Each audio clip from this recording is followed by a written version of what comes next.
Halo semuanya, perkenalkan nama saya Eva Kristiani Butar-Butar. Saya dari Fakultas Ilmu Budaya Universitas Sumatera Utara. Di kesempatan kali ini saya akan mempresentasikan ideologi penerjemahan forenisasi.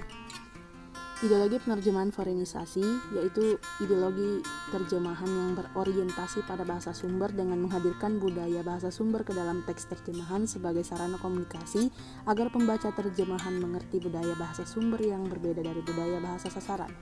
Metode penerjemahan yang sesuai dengan forenisasi adalah penerjemahan kata demi kata, penerjemahan harfiah, penerjemahan setia, dan semantik. A. Penerjemahan kata demi kata. Kata demi kata dalam teks teknis diterjemahkan satu persatu sesuai dengan makna umumnya di luar konteks. Sedangkan kata-kata yang berkaitan dengan budaya diterjemahkan dengan metode penerjemahan harfiah. Contoh 1.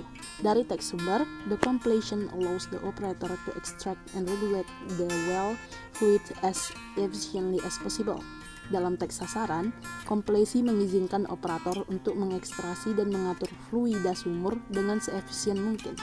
Kalimat dalam teks sumber diterjemahkan kata demi kata menjadi kalimat dalam teks sasaran. Akan tetapi, hasil terjemahan di atas tidak dapat berterima dalam bahasa Indonesia sebagai bahasa sasaran, karena makna komplesi mengizinkan tidak berterima. Sedangkan contoh kedua, dalam teks sumber, a technician maintains the equipment in the laboratory. Dalam teks sasaran, seorang teknisi memelihara peralatan di laboratorium. Kalimat dalam teks sumber diterjemahkan kata demi kata menjadi kalimat dalam teks sasaran.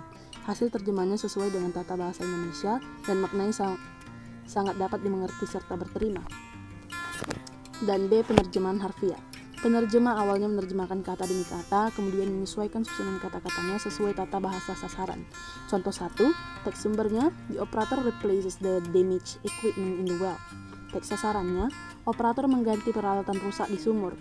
Frase the damaged equipment sudah diterjemahkan sesuai dengan tata bahasa Indonesia yang benar menjadi peralatan rusak dengan baik dan berterima, walaupun sebenarnya kata yang biasa disisipkan sebagaimana umumnya tata bahasa Indonesia menjadi peralatan yang rusak. Contoh yang kedua, dalam teks sumber, because of raining cats and dogs, the supervisor stops the field observation.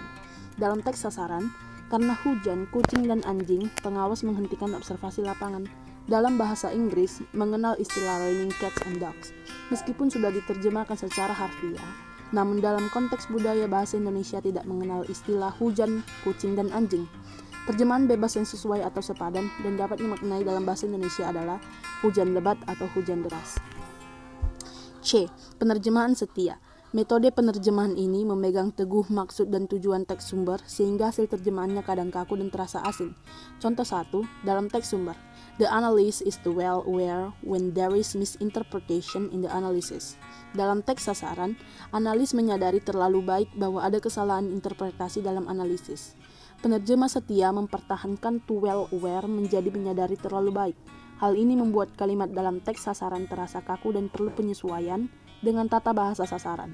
Misalnya, analis sangat menyadari bahwa, namun penyesuaian ini menyebabkan penerjemahan tidak setia pada teks sumbernya. Contoh yang kedua, dalam teks sumber, this production operation has quite a few problems. Dalam teks sasaran, operasi produksi ini mempunyai sama sekali tidak banyak masalah, karena penerjemah terlalu berpegang teguh pada pesan teks sumber, khususnya pada quite a few problems. Kalimat pada teks sasaran menjadi janggal.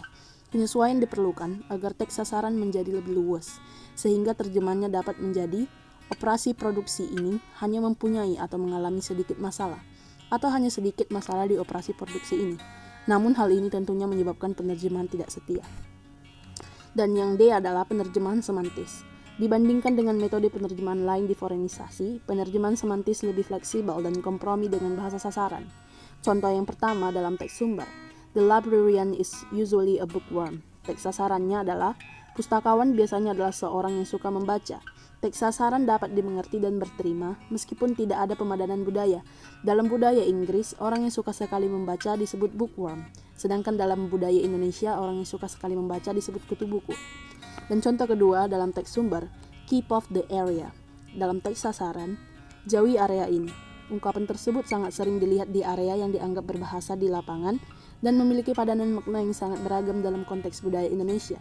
Selain kalimat yang tercantum dalam teks sasaran di atas, ada beberapa terjemahan sepadan antara lain, hindari area.